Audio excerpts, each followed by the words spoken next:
Hey everybody, this is Jason Creel and this is the Lawn Care Life. And I know a lot of people start a lawn business each and every year. A lot of people get in lawn business, a lot of people get out of lawn business. A lot of people say the lawn business is the greatest thing ever. A lot of people say the lawn business is terrible, don't ever do it. And if you read the comments later on this video, you may see some of both. And so you got to sort of figure it out on your own. Is it for you? Is it not for you? I mean, it's an industry that makes billions and billions of dollars, and so to say it's not a good business, I don't think is true. But now, whether it's going to be a good business for you in your specific area is really hard to say, and whether you're the person to make it happen. You know, if somebody is being successful in the lawn business in your area, then there's a chance that you can be successful, but you may or may not have the same skills that the person who is successful is having. So we'll see. But anyway, if you are starting a lawn business, and I know there always are many that jump in, and there's plenty of opportunity there, it's a gigantic industry, then I want to give you 10 tips today for starting a lawn care business moving forward. So let's get started. Number one, first tip for starting a lawn care business is to have a plan. Now when I say have a plan, so many people just get out there and they just start doing anything and everything to make a dollar. You know, if that means somebody asks me to clean their gutters, oh yeah, I'll clean them for $30, cut my grass, trim my hedges, put out some mulch, clean my snow off my driveway, whatever, and they just start getting into anything and everything that somebody will pay them to. I think that's a mistake. Now maybe if you just want to get out there and just try some things to see what you like, you know, then that's one thing before you get hyper focused on something.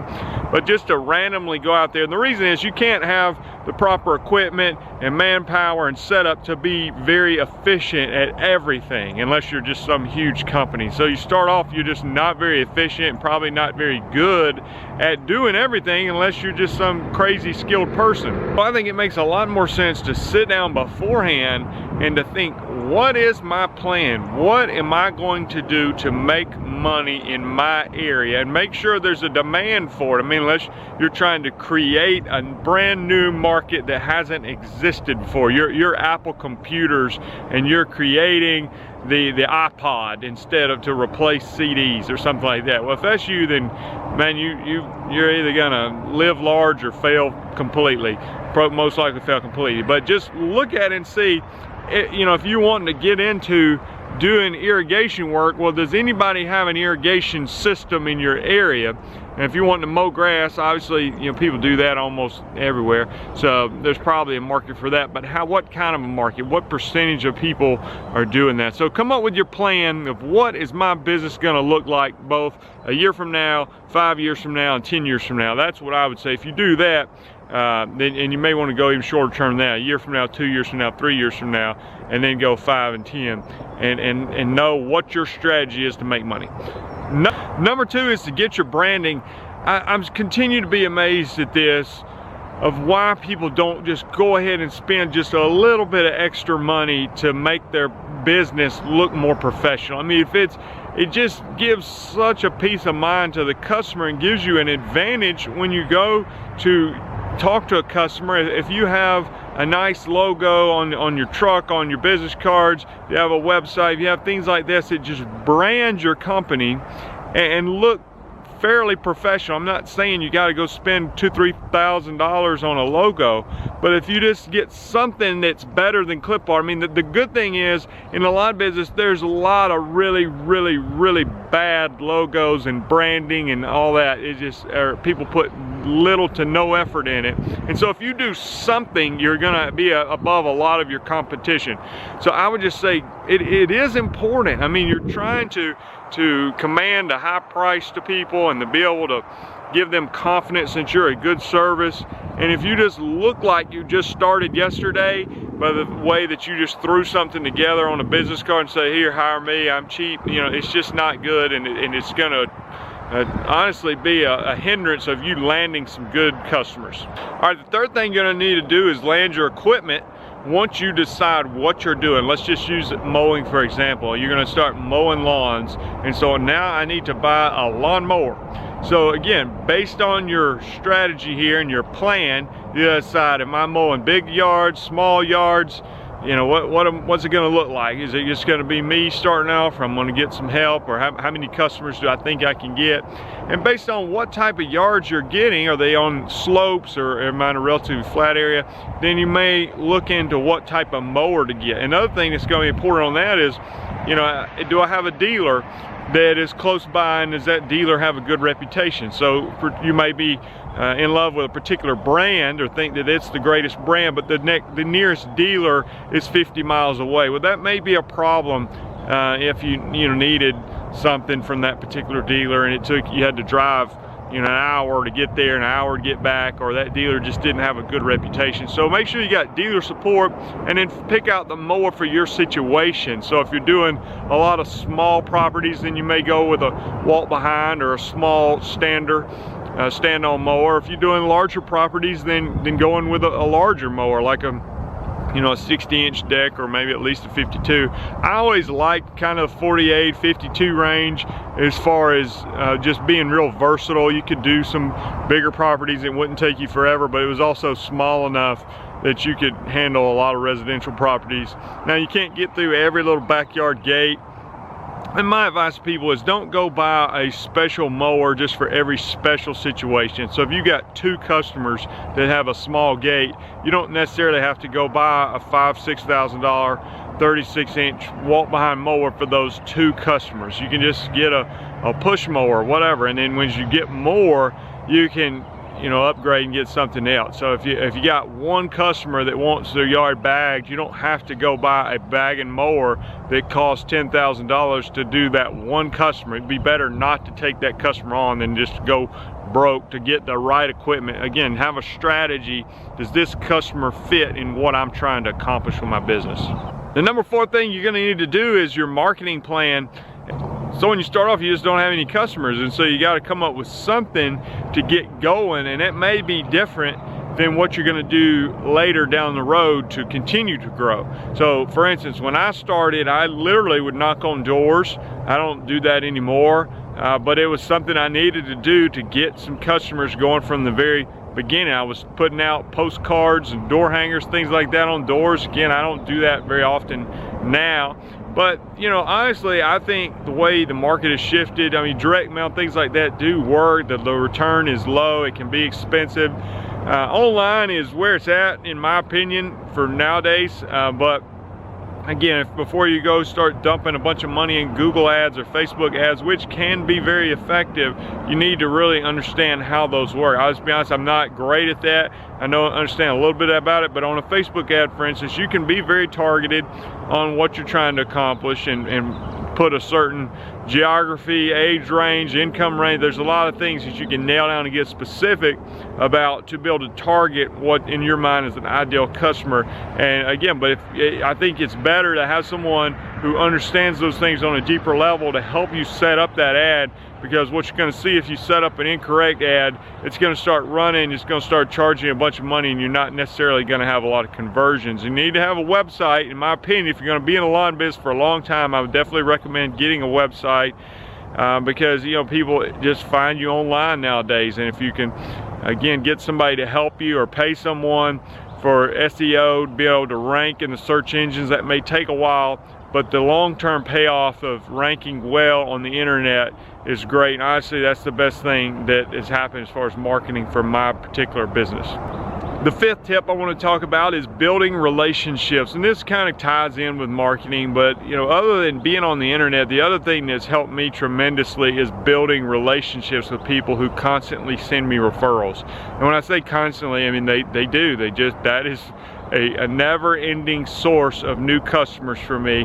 And what's great about that is when somebody that I have a good relationship with recommends me to a customer, I usually get that client. I mean, again, I don't just think I'm gonna get them, so I'm gonna give them a higher price or anything like that. I give them the same pricing that I would anybody, but it's just because they've been recommended by someone they already trust, then it just gives me a really big advantage, and they're not necessarily going out there shopping, and if somebody's price was $2 less, they're going to switch, that sort of thing. So for me, I do weed control and fertilization mostly, and I got a lot of people who are mowing grass who send me the weed control and fertilization business. If I was mowing grass, I'd do the opposite. I'd try to get to know the people doing weed control and fertilization or other areas. You know, people talk about sometimes real estate agents and things like that. I've not had as much success with those people. Again, do they know a lot of people in town? Yes, but most of the time I found they're concerned with their own interest and not necessarily helping the local lawn business grow. So sometimes when the realtors call, they're like looking for somebody to cut the grass on this particular house they're trying to sell to make it look good, and I need it done tomorrow because we're having pictures made, and it's not necessarily something that's going to be profitable, and they're not even the ones paying you. And then you got to try to get the money out of the client who's trying to sell the house and is, you know, whatever. I would rather stay with people in the industry. I've had much more success with that, but this has been a huge thing, is building these relationships with people, and again, not fake relationships, I mean genuine relationships. So we become friends and do good work for them. They do good work for me, and I trust them and they trust me, and it works out. Now the sixth tip I want to give you is to keep your prices up. Now I'm not saying you got to be the highest in town, but sometimes it can be a real temptation to just say, well, I'm starting out, I just need to go low on my prices just to get enough work to get going. That is a really bad strategy. You'll find that when people are shopping for the lowest price, they are not your ideal customer almost every single time. There may be some exceptions, but when people are getting 8 quotes and trying to get the one who's $1 cheaper than everybody else, it's not the kind of customer you want to get, because what happens is, if you know somebody comes in the next year and is $1 cheaper than them, then they'll fire you for that. It's just a difficult thing. So I just, and two, the other thing is, you know, but people get an illusion when they get out there and they start cutting grass or something like that, and they've had a normal traditional job, that, let's say you had a regular job and you were making $25 an hour, and you go out there mowing grass and you say, oh man, I'm making $60 an hour mowing grass and I've got my lawnmower in my trailer. Yeah, I mean, that may be true, but what happens is there becomes as your business grows, your overhead also grows and your profit margins go down. And so you need to keep your prices up, because if you ever hire somebody, immediately that takes a huge hit to your profit margins, or as you need more equipment, or just things happen. So you can either go, you know, really small and keep your overhead low, but you still want to, you know, charge for your work and be a good profit. Like I said, it's the type of customer you're going to attract when you keep your prices up. But if you're trying to grow, you really, in my opinion, it's hard to grow and have low prices, because it can't afford to pay the help. And then you start cutting corners on that. Your equipment starts failing, and you can't upgrade your equipment because you're not making enough money, so you just try to keep the old equipment out there, and it has more problems, and it becomes a real issue. The people that I see that are successful long term, I'm not saying are the highest price, but they're definitely not competing on the lowest price. And again, you're trying to sell that I'm an outstanding service and we charge a fair price relative to our market. And on that note, I mean, the pricing, you may have to experiment with that a little bit, and don't be afraid to go up on your prices in the future. You know, you may try it out and you end up having some customers that are not very profitable for whatever reason. Maybe you got a customer in one particular neighborhood and you were hoping to pick up several more in that neighborhood, but it never happened. Well, you may need to go up on that particular customer to make it worth your while to go take care of their lawn. So you can increase their price at the end of the year, and if you lose them, you lose them, but it'd be better to lose them than to continue to do a yard that was not very profitable. The sixth tip I'm going to give you is to keep your route tight. We talk a lot about, you'll hear people on YouTube and they'll talk about route density, and what they mean is just getting a lot of yards close together. That drive time, again, your overhead and just driving around wasting time, especially as you have people working for you, it becomes a killer to your business. And so to think again that the profit margins are just so great in the lawn business and you can just take on work anywhere is not true. You got to keep your route tight to be profitable. I mean, the drive time, you know, you just think about, oh, this yard only took me 25 minutes to do. Yeah, but if it took you 10 to to 15 minutes to drive there, you got to factor that in. And again, if you have that outlier yard, you need to go up on your price, or you need to try to get more yards in that area. You'll find oftentimes that you may have a low price yard, or relatively small yard that doesn't cost that much, but if you can get 20 in the same neighborhood, it becomes a very profitable neighborhood. And that's the way you can make money if you want to stay small.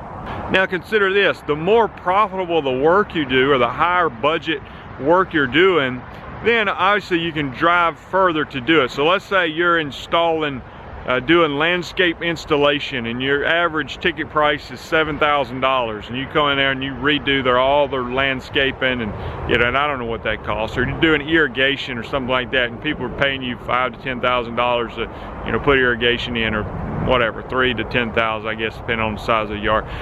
You can obviously drive a little bit further to go do that, but I'm talking about mowing, some of these kind of things, common things that people do. You're really going to need to keep your route tight in those areas, and just try to avoid the unprofitable customers. Tip number 7, this may sound like common sense, but I'm telling you, if you do this, you're going to be ahead of the pack here.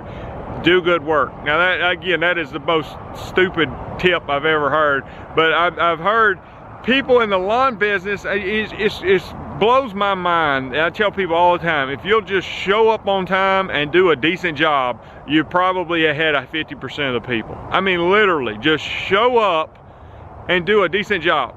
Because some people, they just don't show up, or when they do show up, they don't do good work. It's just like, how in the world did you not show up? I mean, what, you told the people you were going to come cut their grass every week, and it's been 2 weeks and you haven't showed up, and you didn't call them.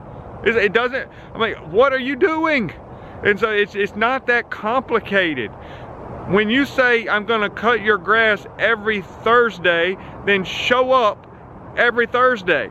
And if it rains on Wednesday, then move your Wednesday yards to Thursday, and your Thursday yards to Friday, and your Friday yards to Saturday, and try to get caught up from the rain as fast as possible. I mean, what is complicated about this? This idea that I'm just gonna cut them when they need them. I don't really have a schedule. I just write all the names down. It's probably been about 10 days or so since I've been to Miss Johnson's yard. I'm gonna go over and see if that thing needs cut. I mean, that is not a system. You need some kind of plan. I'm gonna cut your yard every week, every 2 weeks. I don't like 10 days. I mean, weekly is best. If you want to take some bi-weeklies on, do it and charge them more.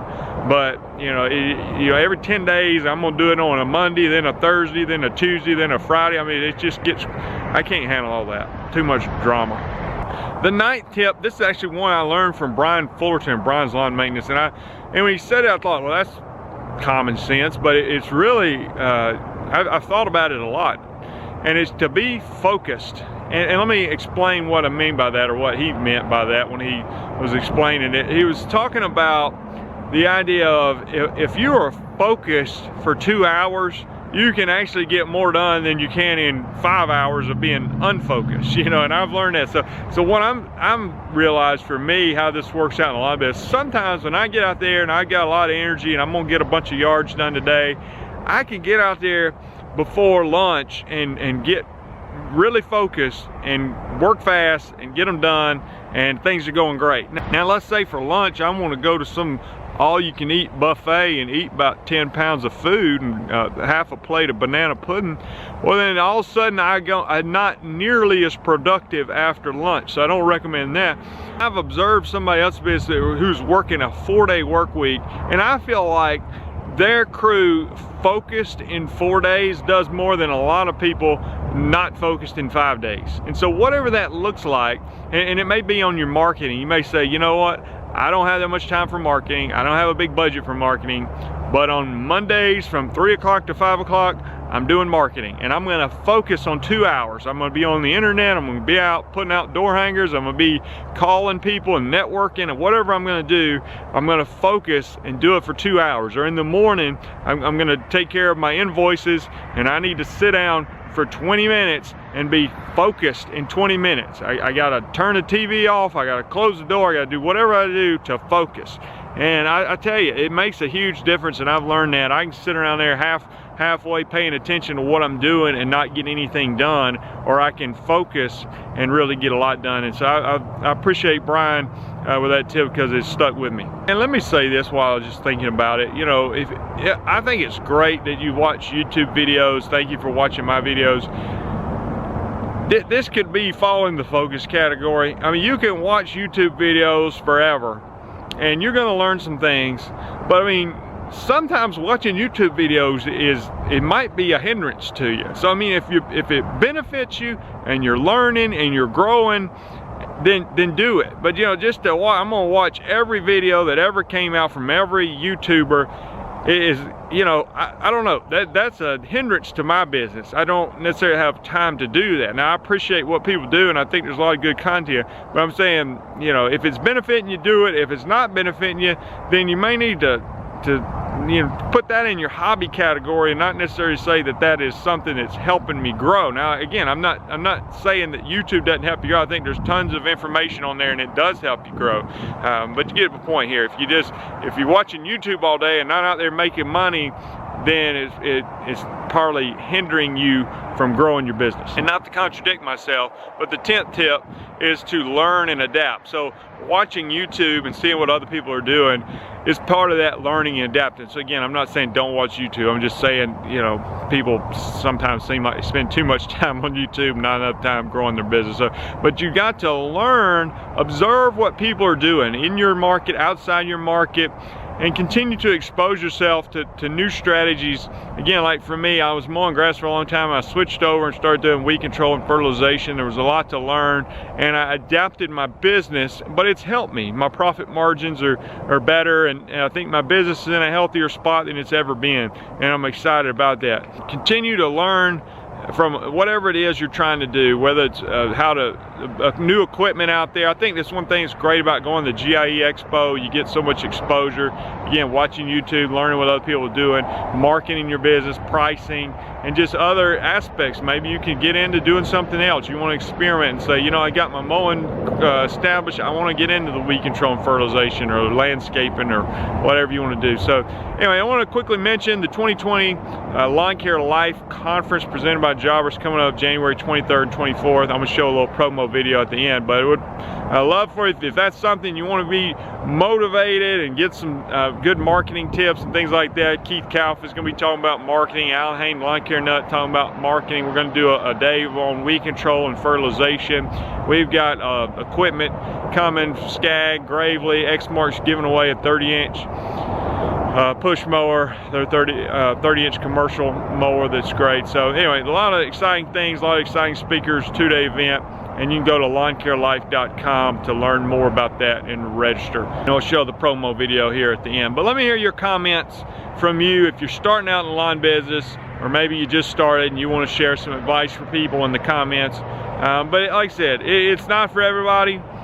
And every market is not the same. Some markets are better than others, but it's been a great business for me. It's been a great business for a lot of people, and it continues to be just a booming industry and something that there's definitely room for growth in. So I always like hearing from people who found their niche and able to build a successful business, and just the pride people take in their own lawn care business. It's great. You know, it's something that I think is you work hard at, and you get those checks coming in with your business name on it, and it is something, it's really special, and there's something about that that's you just can't get in a traditional 8-to-5 job. So I'm Jason Creel. If you haven't done so, subscribe to the channel. I try to keep the content relevant and worth your while.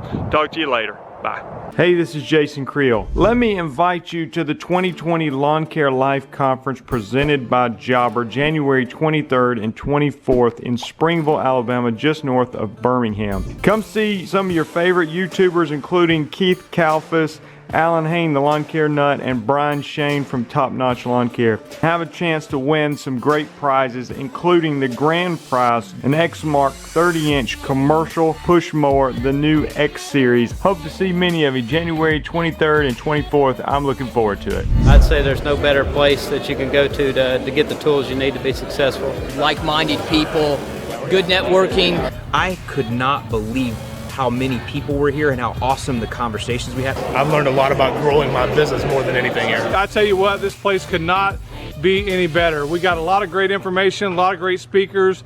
The food was awesome. Jason Creel has done a very, very excellent job in presenting this lawn care conference. Awesome to meet some of the guys that you follow on YouTube. You're around like-minded people who also want to grow, and you're listening to people who were just like you who are also growing. Definitely be coming back next year.